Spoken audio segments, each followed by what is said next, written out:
Assalamualaikum warahmatullahi wabarakatuh. Hello everyone. Perkenalkan, nama saya Herlita Putri Listianti dengan NIM 2348201081. Saya berasal dari kelas 2A Farmasi. Pada video kali ini saya akan membahas tentang penyakit vaskular dan jantung atau biasa kita sebut dengan penyakit kardiovaskular. Nah, untuk definisinya, apa itu kardiovaskular atau penyakit CVD? Penyakit kardiovaskular adalah kelainan yang berhubungan langsung dengan peredaran darah dan juga jantung. Nah, penyakit CVD ini identik dengan yang namanya aterosklerosis. Apa itu aterosklerosis? Aterosklerosis merupakan proses penumpukan plak pada peredaran darah. Nah, aterosklerosis itu dapat dikatakan sebagai penyebab utama dari penyakit CVD. Nah, penyakit CVD ini atau kardiovaskular itu dapat bersifat kronis karena dia tetap dapat tersembunyi lama. Artinya, artian tersembunyi di sini pasien yang mengalami penyakit CVD ini tidak menyadari bahwa gejala-gejala yang timbul selama ini, gejala-gejala yang ia rasakan itu merupakan salah satu gejala dari penyakit kardiovaskular. Nah, selanjutnya gejala apa saja sih yang dapat dirasakan oleh penderita penyakit CVD? Yaitu yang pertama dapat berupa sesak nafas, kemudian nyeri dada, pusing, angina, perasaan tidak nyaman pada dada, kemudian penderita itu mudah lelah, detak jantungnya yang tidak beraturan.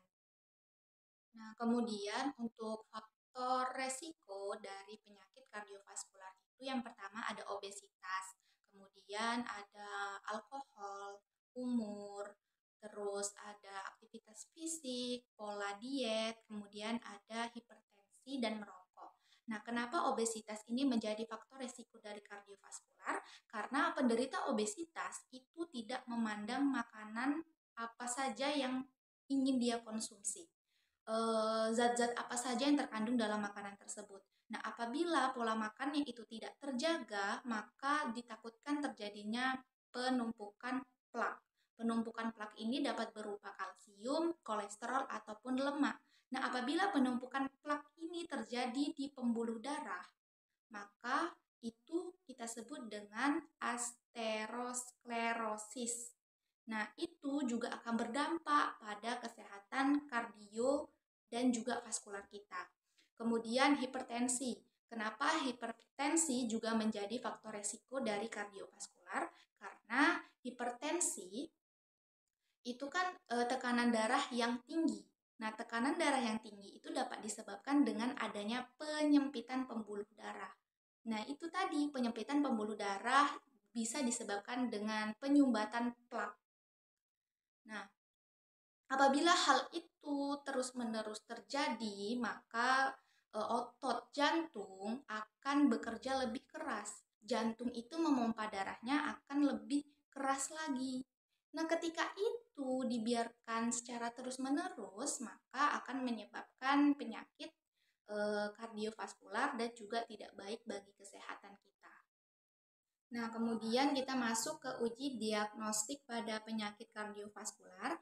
Nah, uji diagnosisnya itu dapat berupa elektrokardiografi, ekokardiografi, kemudian CT scan jantung, MRI jantung, dan juga uji stres atau stress test.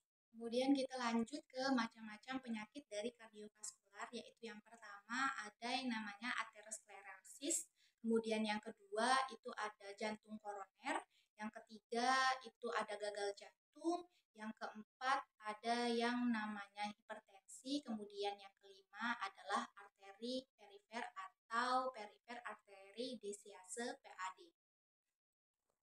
Nah, kemudian kita masuk ke patofisiologi dari penyakit-penyakit kardiovaskular.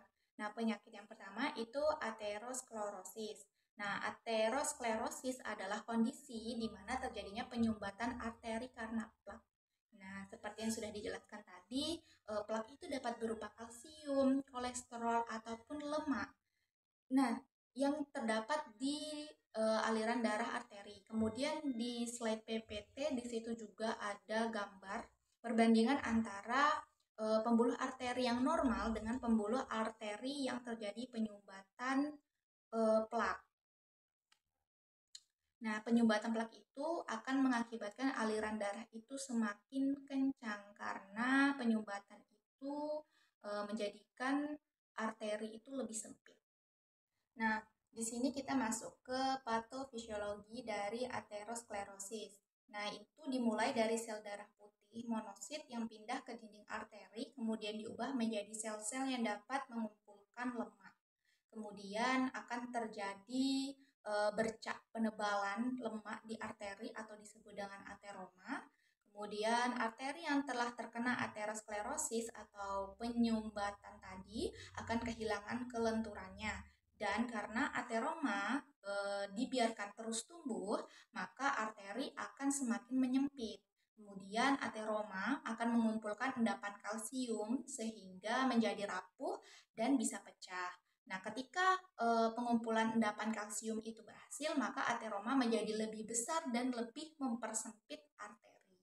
Nah, kemudian ada komplikasi dari aterosklerosis. Nah, ringkasan skematik riwayat morfologi, event patogenik utama dan komplikasi klinis dari aterosklerosis pada arteria koronaria. Nah, di sini ada prefase klinis itu biasanya terjadi pada usia muda. Di sini ada gambar normal arteri, kemudian arteri yang sudah memiliki bercak lemak, kemudian ada plak fibrosa, di situ juga ada penebalan lebih tebal dari plak, kemudian nantinya remodeling plak dan juga jaringan ECM itu akan mengakibatkan trombosis mural, kemudian embolisasi dan menjadikan penyakit aneurism dan ruptur, kemudian akan terjadi juga ruptur plak, kemudian erosi plak dan juga bisa dapat menyebabkan pendarahan plak. Nah, kemudian kita masuk ke penyakit yang kedua yaitu jantung koroner. Jantung koroner adalah penyakit yang disebabkan terjadinya penyumbatan pembuluh arteri koroner atau menyempit karena adanya endapan lemak yang secara bertahap menumpuk di dinding arteri. Nah, lagi-lagi penyebab utamanya tadi adalah aterosklerosis atau penyumbatan pada pembuluh darah.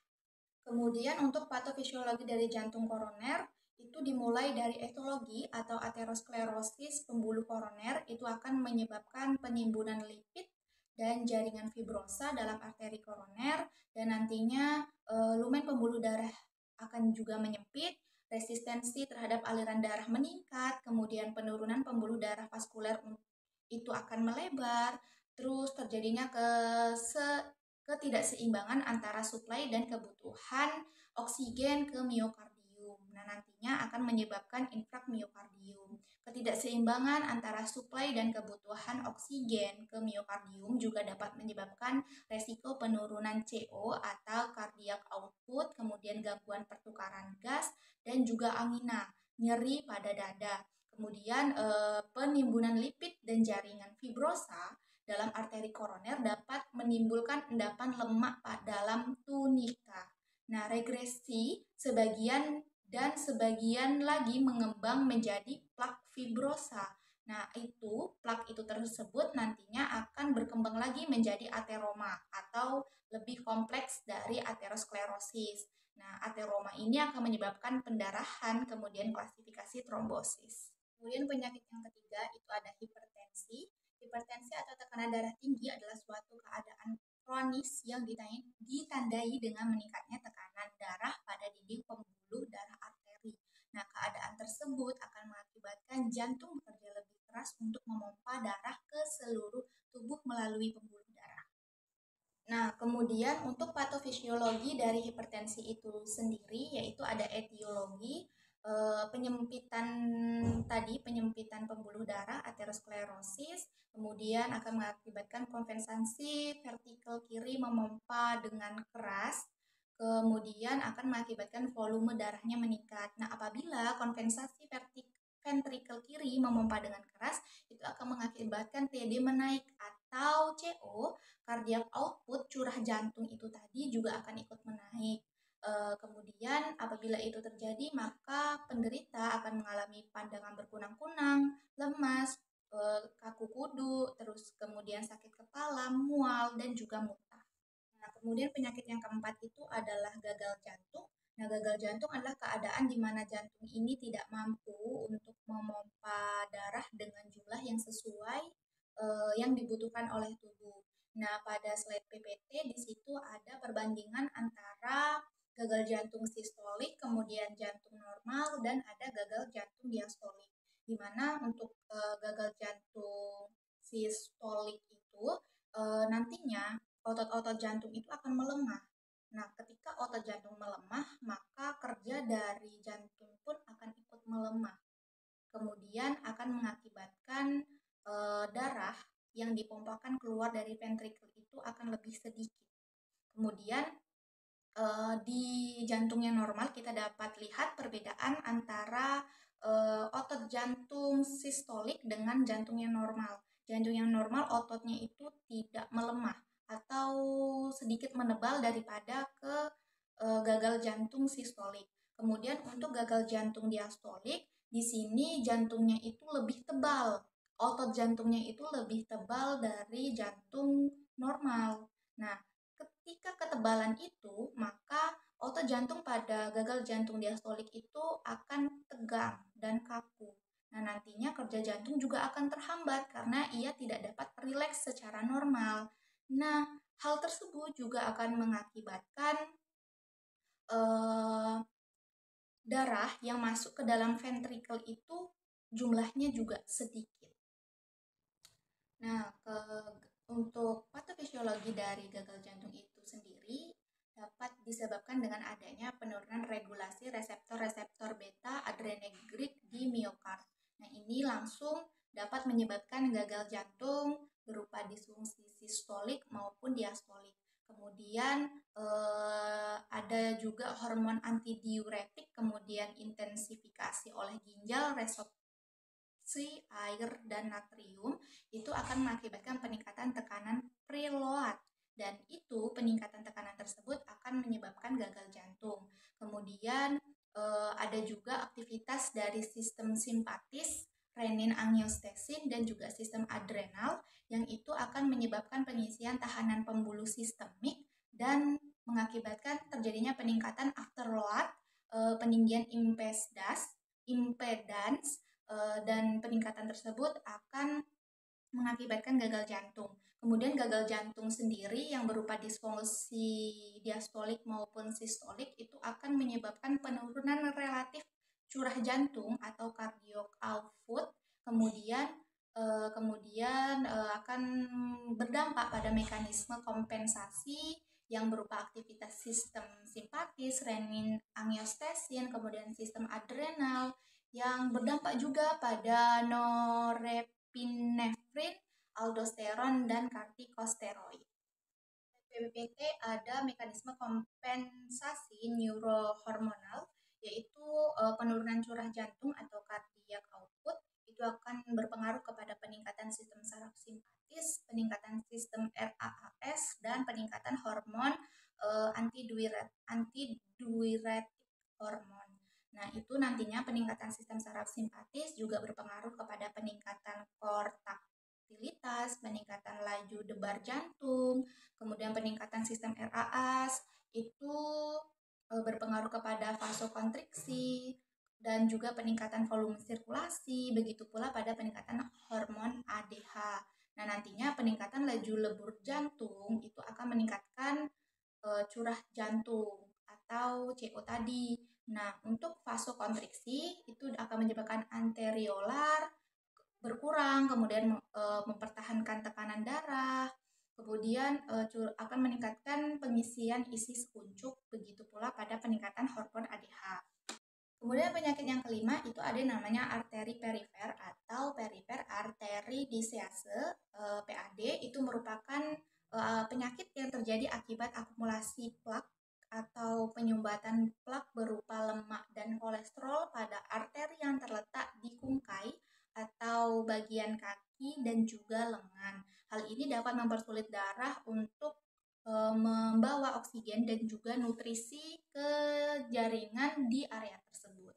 Kemudian untuk patofisiologi dari arteri perifer itu sendiri dimulai adanya faktor resiko meliputi usia, merokok, diabetes, hipertensi, dan kolesterol. Kemudian faktor tersebut akan menyebabkan sel darah putih monosit masuk ke dalam dinding arteri atau kita sebut tadi dengan aterosklerosis. Sel darah putih diubah menjadi zat yang mengumpulkan lemak, kemudian lemak itu akan menumpuk dalam pembuluh darah, terus terjadi penebalan di lapisan dalam pembuluh arteri, terus itulah menyebabkan aterosklerosis, terus terjadinya obstruksi lumen pada pembuluh darah, dan terjadinya perifer arteri dissease. Kemudian faktor resiko tadi dapat menyebabkan hipertensi, kemudian homeostatis tidak seimbang, kadar angiotensin 2 dan ET1 meningkat, kemudian vasokonstriksi dan menstruasi NADH di endotel, kemudian NADH di endotel dan sel otot polos pembuluh darah dirubah menjadi ROS radikal bebas. Kemudian peningkatan radikal bebas akan menyebabkan disfungsi endotel dan menghambat sintesis. Kemudian faktor resiko diabetes itu nanti akan menyebabkan histamin meningkat pada plasma dan sel, kemudian permeabilitas sel meningkat, migrasi sel limfosit ke tunika intima juga meningkat. Kemudian selain itu juga ada yang namanya manifestasi klinis atau komplikasi dari penyakit kardiovaskular. Bisa berupa stroke, kemudian serangan jantung, gagal jantung, dan juga ada yang namanya arteri perifer. Mungkin hanya itu yang dapat saya sampaikan, materi yang sedikit banyaknya yang dapat saya sampaikan. Saya mohon maaf apabila dalam penyampaian materi masih banyak kekurangan, kemudian kalimat-kalimat dan juga kata-kata yang mungkin kurang dipahami oleh teman-teman. Saya ucapkan terima kasih, saya juga mohon maaf yang sebesar-besarnya. Saya akhiri, wassalamualaikum warahmatullahi wabarakatuh.